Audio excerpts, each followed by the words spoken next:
How many of you wonder where we're at today? Other than church, where we're at scripturally. Beatitudes. It is our last Sunday. Oh my goodness, what do you got there? You gonna go color that? Okay. We're on our last Sunday of the Beatitudes. We're wrapping it up today. And I know a lot of you are going, wait a minute, what do you mean we're wrapping it up today? Because we've already covered what? We've already covered verses 3 through 12. If you were with us last week, you know we ended on 12. So what else is there? Well, here's the thing, folks. Normally, I don't do a review. I don't do a review. But this is so important that we need to make sure that we understand this thing here called blessed upside down, living the kingdom way. I'm going to go and give you the reasons why. I probably shouldn't, but I'm going to. If you want your life to change,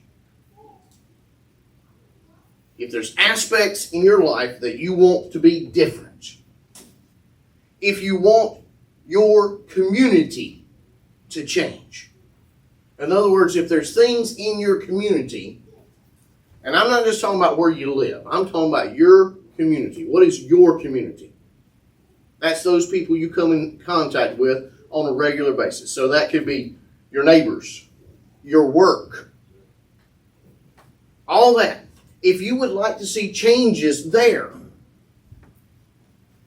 if you want your city, village, community that you live in, county, town, I could go on, state, nation, world. That's why this is vitally important.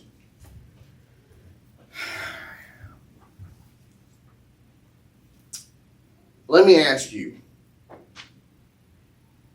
if somebody tells you you need to change this about you, blank, fill in blank, how hard is it to change it? It's not easy. It can be hard. In fact, sometimes we can dig in our heels and say, I'm not going to do it, right? Just because somebody told you. Just because somebody told you to. Right.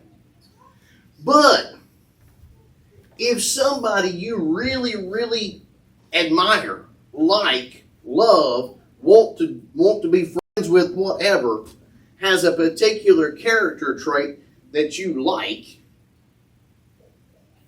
what do you find yourself doing? Changing. You find yourself emulating. How many of you have ever, let me ask you this, don't raise your hand.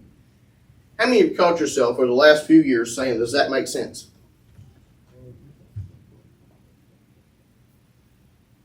Some of you probably have, some of you haven't. And that's because your pastor says it a lot. I'm just using that as an example. How many times have you used a passphrase or started to talk like somebody, one of your friends? You pick up a word. I've started saying bruh a lot. I'll be like, bruh. Because that's what I hear a lot at my house. Bruh. And Kenzie's laughing her butts off because she knows exactly what I'm talking about. She's laughing because that's what they do, bruh. And the inflection is different. Most of the time I get the bruh. There's the thing. So I want you to understand, I'm doing a review, coming full circle. The review is because it needs to sink in. Folks, this is how we change our world. This is how you change your world. If you don't like the world we're living in, this is how you do it. Blessed upside down, living the kingdom way. We'll go ahead and run through these real quick. Pull your Bible out if you're not already. Matthew 5, 3 through 12. We're going to read them again. Excuse me. Blessed are the poor in spirit, for the kingdom of heaven is theirs. Blessed are those who mourn, for they will be comforted. Blessed are the humble, for they will inherit the earth. Blessed are those who hunger and thirst for righteousness, for they will be filled. Blessed are the merciful, for they will be shown mercy. Blessed are the pure in heart, for they will see God. Blessed are the peacemakers, for they will be called sons of God. Blessed are those who are persecuted because of righteousness, for the kingdom of heaven is theirs. You are blessed when they insult you and persecute you and falsely say every kind of evil against you because of me. Be glad and rejoice, because your reward is great in heaven. For that is how they persecuted the prophets who were before you.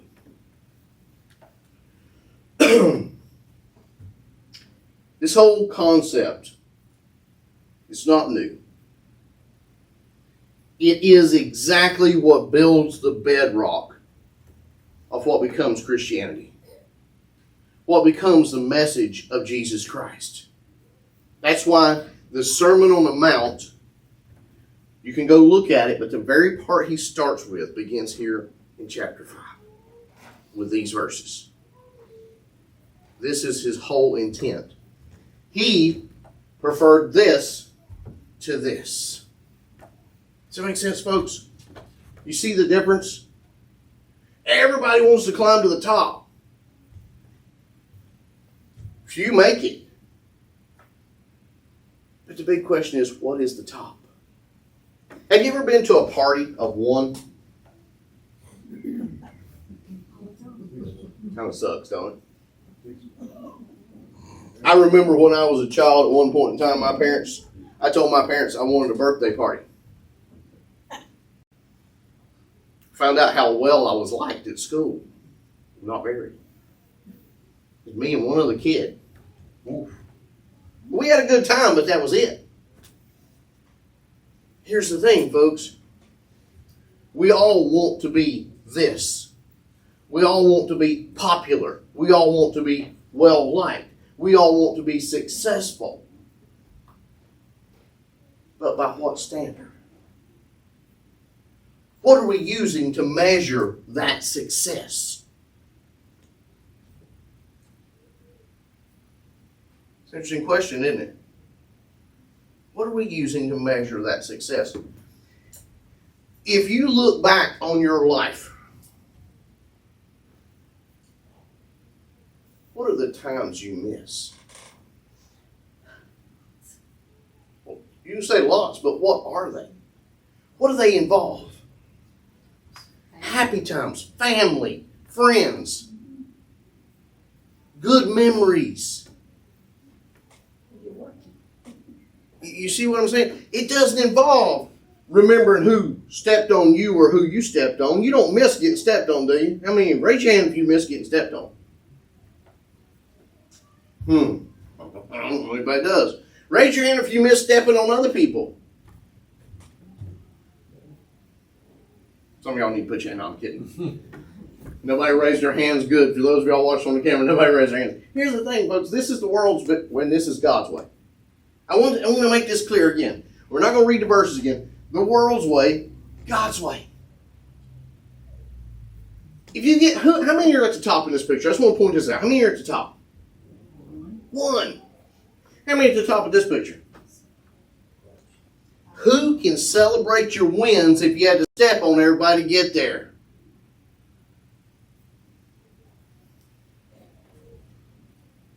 Think about it. I want to make sure. Jesus completely redefines what it means to be blessed. I want you to understand that. He completely redefines what it means to be blessed. And again, I don't want you to write down on a note card or have pads printed out or do an Excel spreadsheet and list out the Beatitudes and check them off every day. Well, I was nice to somebody today. Well, I didn't smack the person that was rude to me today. No. That's not it, folks. It's not a checklist about self-righteousness. It's about the self-portrait of our King. Do you get that? And let me tell you, it's good to be king, right? That's what they say. I've never been king. But they say it's good to be king. Because what? You rule. Everybody wants to be like you. Yeah. Everybody wants to be like you, right? We should all want to be like Jesus. You following my thought pattern there? I know some of you are like, wait a minute, what? We should all want to be like Jesus. The Beatitudes are not a checklist for us. They're a self-portrait of Jesus and a roadmap for us. Hang on, let's keep following here. Again with the imagery. I want you to get this imagery in your head. I really wish that this was what it really looked like. You know, that's kind of like the devil. You know, I've heard pastors for years say, you know, I really wish the devil had this ugly face and horns and a pitchfork. Y'all haven't heard that one before. We'll preach on that later. I wish that life really looked like this and had danger signs and here. It does look like this with people trying their best to get to that prize up there. But it doesn't have all the danger. But I want you to see the imagery. I want you to understand the imagery. Because I want you to understand God here in the Beatitudes begins to set a roadmap for us. A roadmap for us. His map versus the world's map. Most of us spend our lives following the map to the blessed life that we think is there.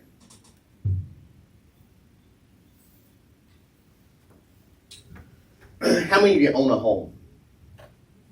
Raise your hand if you've ever owned a home. Yeah. Isn't it marvelous? It's so marvelous to have a place you and the bank can call their own. And you spend most of your money, you might as well just go ahead, forget the bank. I don't think we even need banks anymore. Julie and I definitely don't need banks anymore. What we need to do is just go ahead and let the people we owe money to just go ahead and talk to our bosses. That way we can just send the money straight there because it just goes in and out. There's no leaving anybody behind. And then you love it when the water heater breaks.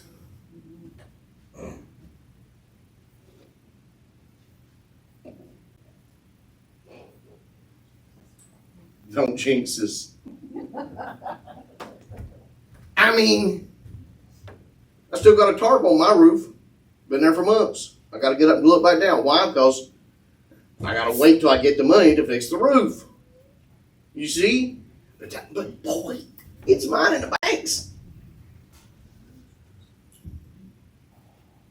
And I guess High Points, because they tell me if I don't pay them some money on it too, they can come take it as well. But it belongs to all of us. I guess it's a community affair. Now, is renting better? Not necessarily. We can get on all that. But the difference is the world says I should own a house. That makes me successful. It makes me blessed. Right? Cars. Woo! Boy, get you a new car. Uh-huh. That new car smell.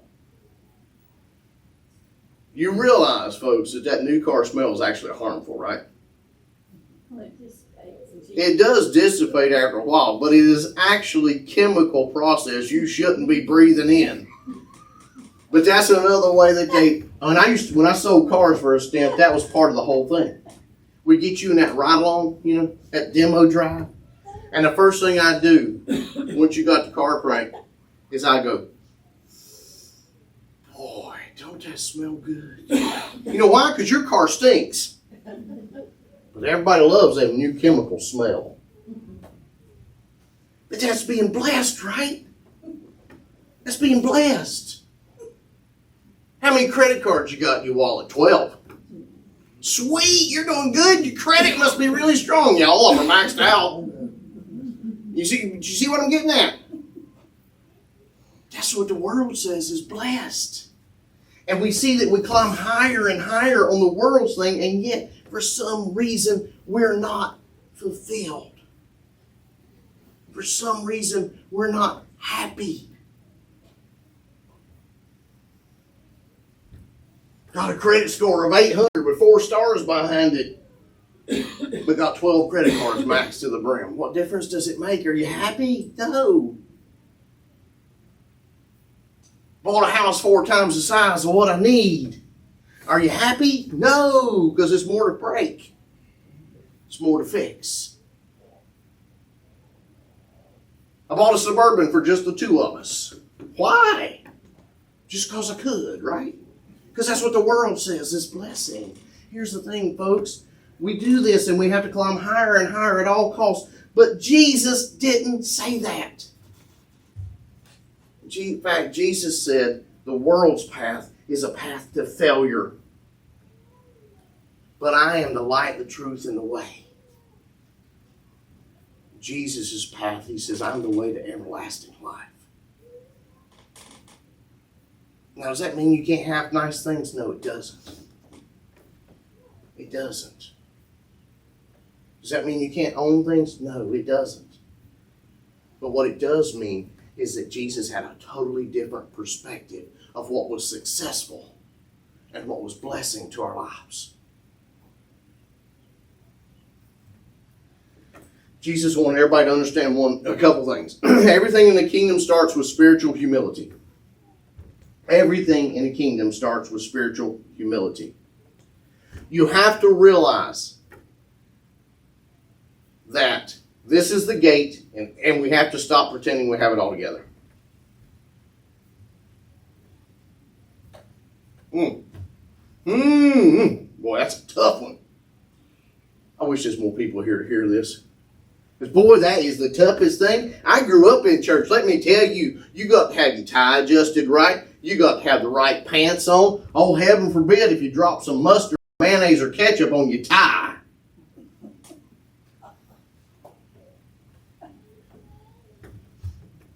Am I telling a fib here, folks? I'm all for bringing your Sunday best. I am. Don't get me wrong. But you know what? All I've got to bring before the king is me. I don't have any better clothes than this. Why? Because, well, I do, but I'm too fat to fit into them right now. Period. It's the truth. Here's the thing. We've got to remember it all starts with poor in spirit. It all starts with humility. And we have to understand that just like this hiker out here, nothing happens until we go, wait a minute, God, I need help.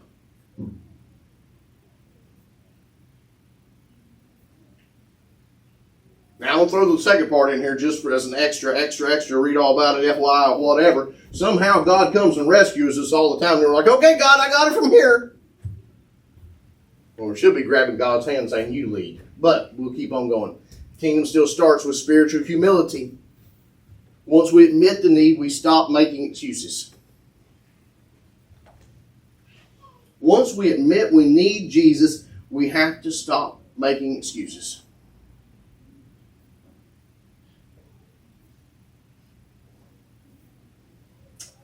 I don't know about you folks, but I need Jesus just to get out of bed. That and coffee.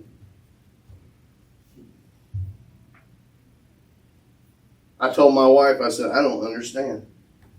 I do not understand what is happening. I cannot comprehend the world. And I sound like my parents who are in their 70s. My parents lived this long life. Everything just kind of flowed together. My kids barely believe me when I look at them and say, before you were born, this world was totally different. Before 9/11, 2001, we could walk our loved ones to the gate by walking at an airport simply by walking through a metal detector. We could watch the plane take off with them. You can't do that now. You've got to have a ticket and a driver's license, or at least an ID. Things have changed. Things have changed so much in such a short period of time that I'm beginning to not recognize it. And here's the thing. You need to stop making excuses. We need to understand more and more. We need more and more Jesus, because that's what's going to change our world, folks. I pray all day long. I used to say that, and I still do. But I realized I was lacking one thing. You know what I was lacking? Prayer when I woke up. You understand? I pray all day long. But I realized I was lacking one more prayer. And that's as soon as I opened my eyes. God, I need you. Every day I need you. Every hour I need you. And this is where it starts, folks. A seed falls to the ground, and what happens to it? How does it grow a plant? I mean, come on, y'all. You've done the experiment in a little clear cup. Even Mackenzie's smiling at that. It breaks open. There's the thing, folks. We grieve our sin and the world's brokenness, and all of a sudden, something springs forward. We change. God changes us. Everything in the kingdom starts with spiritual humility. We're going to keep doing this as we go through this. The strength surrendered, it is power under control. Let me ask you something, folks. And I know there's an illustration here of the horse, but I want you to understand one thing. I love the illustration of the horse, but more and more I love the illustration of Jesus. He stood there before one of the most powerful men in the world at that time. And he said, "You would have no authority over me except it given to you by my Father." And Pilate then said, "So you are a king?" And he said, "My kingdom's not of this world." Or what? I mean, you can quote what happens next. Can you imagine, folks, for just a moment, the most powerful being in the entire universe, with the very power at his fingertips, to simply breathe sideways and everything's gone?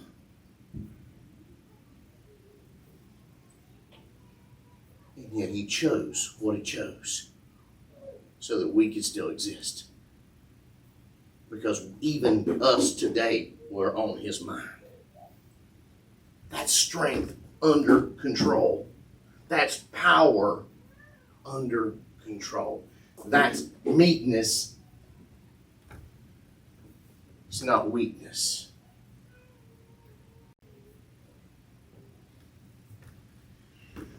After that, we begin to see the inward look here with the Beatitudes. Once we empty of ourselves, once we're empty of us, once we're no longer in God's way.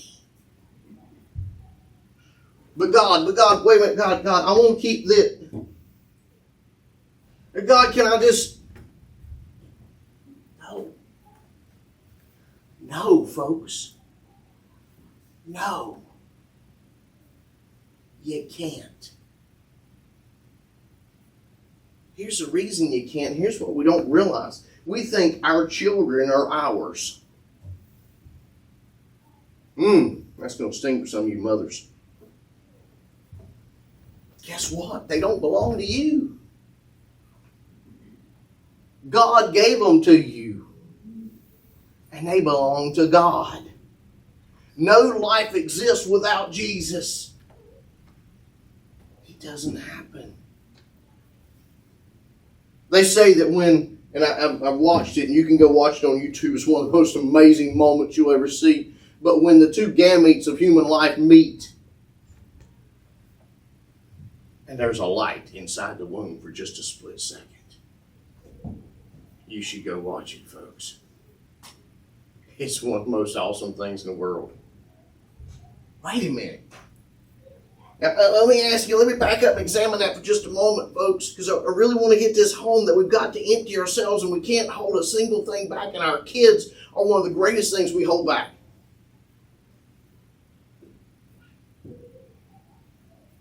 Ladies, how does a light get inside of you?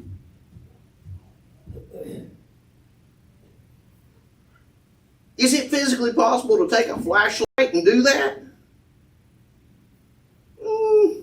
Maybe, but not really. Endoscopic would be the only way. And yet, here's the thing. That would be the only way. Patsy's right. And yet, what we see is that when those two gametes meet, 23 chromosomes and 20, I believe I'm right on that, and 23 chromosomes, some of y'all tell me if I'm wrong or right, to make the 46, which actually makes a human, there is a light that occurs from inside the womb. If that don't tell you that child comes from God and not from us, ladies, I don't know what to tell you. Men, it's easy for us to understand because they're aliens to us until about 6 months after they're born. Like, what is this little thing here? Now, some men are blessed with being able to care for babies. I've watched Roger with his grandson. I've watched JC. Some men just naturally fit to that. Not me. I looked like a clumsy oaf. Oh, how do I even hold this thing? Here's the thing, though. You have to let go. You have to let go of everything. It all belongs to God. From every bolt in your car, to every nail in your house, to every moment with your children and your loved ones. It all belongs to God. And once we empty ourselves, God can begin to grow His character inside of us. What's that saying? There's not room for the two of us in this town.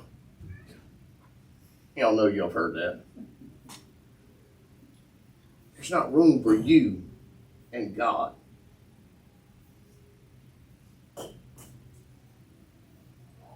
There's only room for God.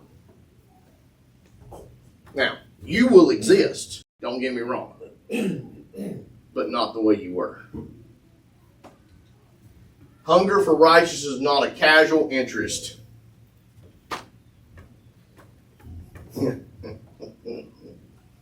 I've been a Christian all my life. I've never understood a thing about God.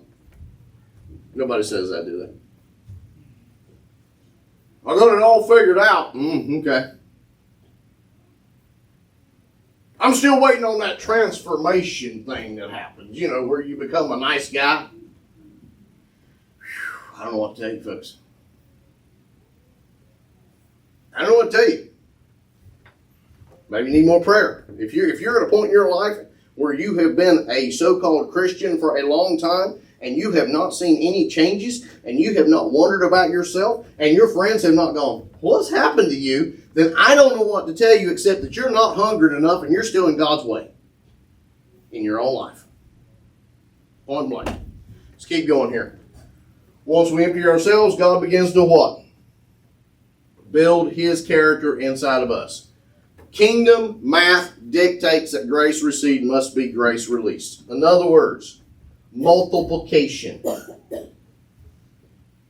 My dad went with the chairman of the deacons one time at one church to visit. He was on a revival. Visited this lady that had 13 or some odd kids. I don't know. A bunch of kids. He was with that chairman of the deacons and that other pastor. He said, boy, that's a lot of youngins. Now, granted, this was back in the olden times, that 20th century, the 1980 something. I've been told it's so long ago, bruh. It is. But here's the thing.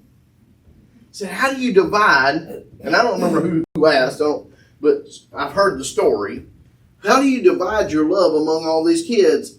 And the mom said, that's just it. You don't divide love, you multiply love. Love gets multiplied. Well, so does grace. So does mercy. If you're shown grace or mercy, you should what? Multiply it. My dad gave me some of the greatest advice as a parent that I didn't ever listen to until later in life. He said, son, you'll be so much better off as a parent if you won't see everything your son does. Exactly. If you won't see everything your son does, you'll be a better parent. I didn't learn that till my daughter. And Isaac will tell you that. But he tells me that, I told him, I said, fine, I don't want to be unfair, so I will start treating her. He said, no, Dad, it don't work that way. Grace, love, mercy, it gets dictated or gets multiplied and dictated and given and granted all the time, everywhere you go. Don't forget it. And I love this illustration here. This is an illustration. I want to find it. It is a parable. It's one of Jesus' parables if you don't recognize it. It's where the man got his debt forgiven. He owed 5,000. His debt was forgiven. And yet he went out to the next servant and said, "You owe me $5." Yeah, remember? You remember? Oh, we might have to teach through Matthew. Folks, this is one of the parables here. Where a man owed 5,000. He went to the master who called him in and he said, "I don't have it." The master said, "That's fine. Just forget about it. It's okay." But then he went out mad because another person owed him $5. And he had him thrown in jail. And later on, when the master found out about this, he said, "Wait a minute, what? I forgave your 5,000 and you couldn't forgive your neighbor's $5? And he had him thrown in jail too. Folks, we've got to remember multiplication of love, mercy, and grace. Continuing on here. Once we empty ourselves, God begins to grow his character inside of us. Purity of heart. The illustration here is, here's the thing. As we get closer to Jesus, we begin to understand more of what's going on.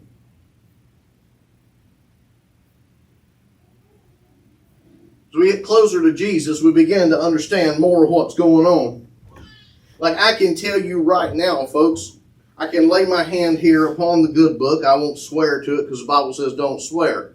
But I can tell you some honest to God truth. There's no way to bomb Iran completely. Listen to my words. There is absolutely no way to destroy Iran. And anybody who attempts to do so will be, I don't know, they'll be in trouble. Here's why. I'm going to tell you. Persia is in the end times. Persia has a role to play in the end of it all. There's 2 countries you cannot get rid of, period. The rest of us, well, we'll say 3. But there's at least 3 peoples you cannot get rid of. The rest of us don't know. You cannot get rid of the Israelis. You cannot get rid of the Persians. And you cannot get rid of the Russians. Face it, folks. That's it. I've been doing some end time study because some of y'all have been wanting me to do some on it, but I'm just going to tell you that. There's the thing. And as you get closer to God, you realize these things. I had a man who used to be a part of a church I was at. He has moved on now. I won't mention his name. His mama's here with us today. But he told me one time, he said, "I don't worry about nuclear fallout, Pastor." I said, "What are you talking about? Why not? You're not scared of the button?" He said, "No." I said, "Why?" He said, "The world's got to be here, or the whole thing I believe in falls apart." In other words, that's another entity that's got to exist because it exists at the end times. The world's still here. We can't blow ourselves up so that the whole world collapses. We can't blow it apart. Now, maybe at the end, but not until then. And there's the thing. When you get closer to Jesus, those things begin to become clear. Why things work the way they work. It saddens me that the world has got to get worse, but it will. Now, does that mean we don't do anything about it? No, sir. That's not what we're saying. You follow me? The outward look now. If you live this way, the world will notice and they're going to react. This is the last parts of it. If you learn to follow God, the world's going to notice.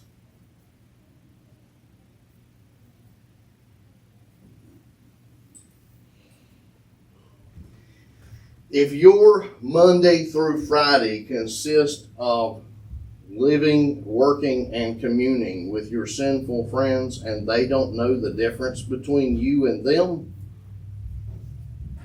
not just because you carry a cross in your pocket, but because of the way you act, walk, and talk, then there's a problem. If you live this way, the world will notice. And trust me, if you live the kingdom way, the world will definitely notice, because guess what? The world can't have. It can't have you living that way. It doesn't want you to live that way. Because guess what? How many of you would love for me to walk into your dark bedroom at night and flip on the light, overhead light? Just, huh? I might say a few choice words then, huh? Might not walk out. Might catch some lead. Mhm. See, that's what happens though. When you're walking this way, when you're doing this, the world's going to notice, because guess what you just did to a dark, lost, and dying world? You just flipped on the light. And now all their files are getting released to the public. Yeah, I used that term. All their list of things, all the photos, all the pictures. And somebody tell me, well, why don't we just get all the ones that done that out of office? We wouldn't have anybody left in Washington. You live this way, the world notices, and they will react. Anyone can throw gas on a fire, but it takes a child of God to walk into a room and reconcile the issues.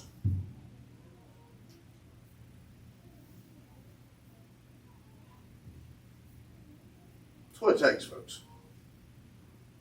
I'm going to tell you something, and we're not supposed to mention, but he's not running for political office, so I'm going to mention him. I firmly believe that Mike Pence has caught the short end of the stick because of who he is and what he stands for. And I believe that because when that man was nominated to run for vice president, and they had him in that vice presidential debate years and years ago, and you can go look it up, and they asked him his thoughts on abortion. And that man, if you go back and watch the videotape of it, or the recording of it, or whatever, you'll see that man look forward and look up. And you'll see him sigh. And then you'll see him say that he is against abortion. And that's because in that moment, standing at that podium, he knew he had a choice. He had a choice. He could win votes by what he said, or he could lose votes by what he said. And in that moment, he chose to choose God over votes. And a man who's willing to do that on national TV is more than likely willing to do it for the rest of his time in his life. And I firmly believe that has cost him his political career. I believe it. I believe that's why. Because the world noticed that he was willing to walk God's way as best he could. And it created the world's conflict against him. And yet he reconciled, believe it or not, whatever you want to say, however you want to believe, whatever you want to fall on whichever side, doesn't matter. But when he stood there counting the votes years later and had to preside over that, I firmly believe that he prayed again and he did what was right. Agree, disagree, however. But our country's still here.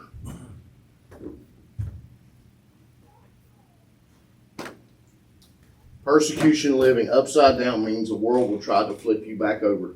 They're going to try to absolutely change you. The moment you step out for God, they're going to try to change you.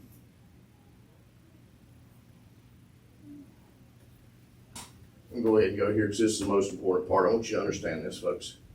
The Beatitudes are not just a list of virtues. They are a self-portrait of our King. Well, wait a minute. What do you mean a self-portrait? We can't tell that that's what he really looked like. No, I'm not saying that, folks. That's a computer-generated image of a Jewish man in ancient times. We have no idea. But what we do know is it's what that makes, we go around, we have these sayings. What is it that makes a man? It's his character. Right? We say you can tell a lot about a person by the way they act. Does that have anything to do with the way they look? No. Let's do what's on the inside. And this is a portrait of our King. He was poor in spirit. He left the throne he had in heaven. He left God. Now, he was God, but he left his community. And he came here to be born in a feed trough. He mourned. He wept over the grave of his friend. But more importantly, wept over the lost. He was meek, even to the point of washing his friends' feet.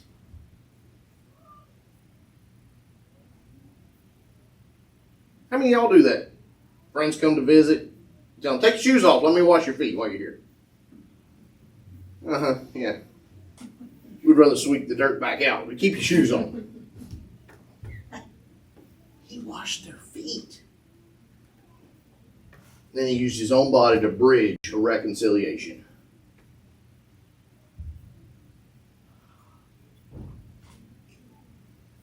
So here's your final challenge. The Beatitudes are there, folks, and they're you can either make them a part of you or you cannot. It's your choice. Now, again, I'm not saying to make them a checklist. They're not. Because it's got to become a habit. It's got to become a habit. The way we treat people and the way we act and the way we talk. So the final challenge. Jesus didn't live this life to show us the way. He lived it to make a way for us. We can follow his path or we cannot. Now, I love this part right here. I wanted to get this point across. He's not asking us to try harder. Try harder. You can do it. No, you can't. Don't know how to tell you. This is not something for a participation trophy. You need Jesus, or you cannot do this. I don't know how people who don't believe in the most faith I can think of in the world is atheists who don't believe in Jesus at all, don't believe in God at all, and yet somehow they make it through their days. God bless them. I pray a lot because it's hard.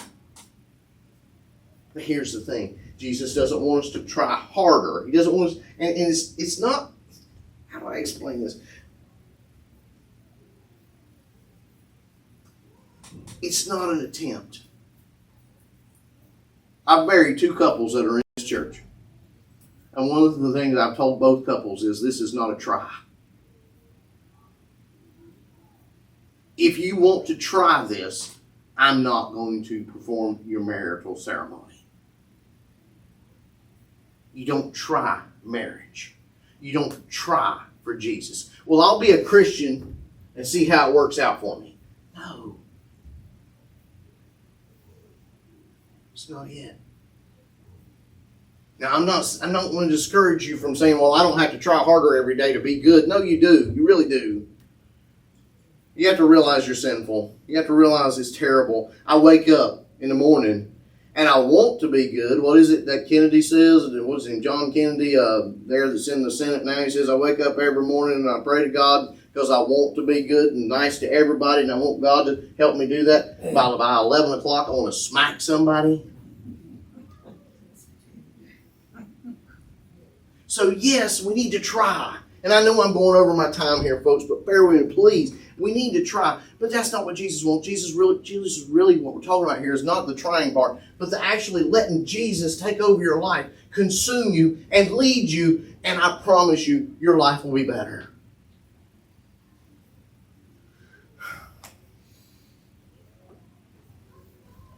There's no other way to put it. Things go bad, talk to Jesus. Things go good, talk to Jesus. In between, talk to Jesus.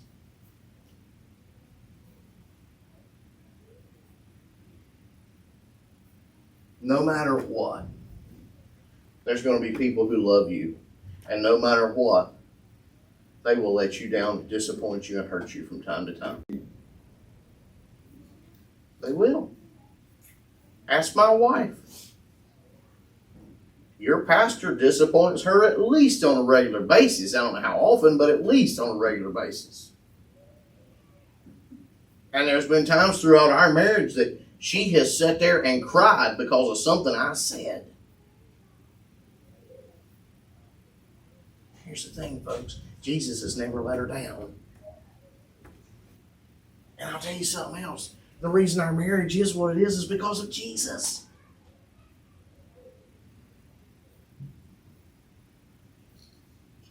Sometimes I shake my head and wonder how in the world we make it. And then I remember it's because of Jesus.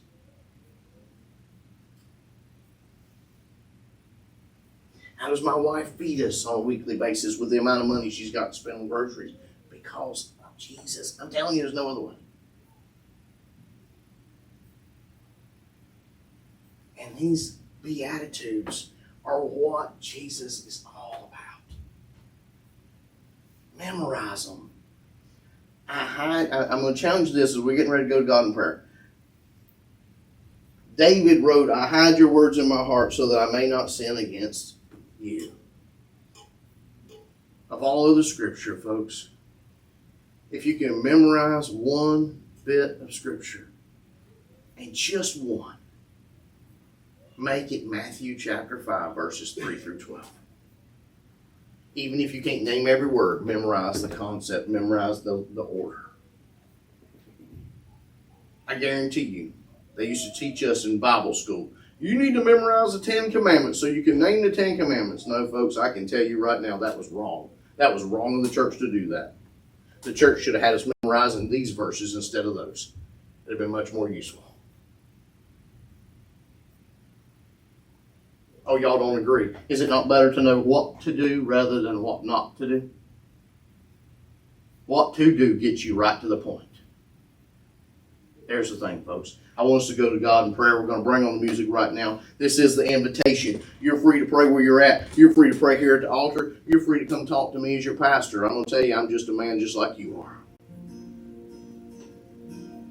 Talk to God about this becoming a part of your life on a daily basis. Every day.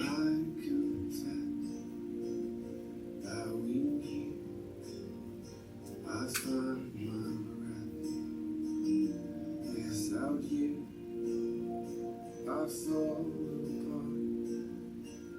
You're the one that guides my heart. Lord, I need you. Oh, I need you. Every hour I need you. My one defense, my righteousness. Oh God, how I need you. Dear God, hear us this morning. Hear our hearts this morning. Your grace is more, And God, those hearts that you don't hear, put your finger in and stir it. is where you We need to change. And the only way we change is to change with you. Get ourselves out of the way.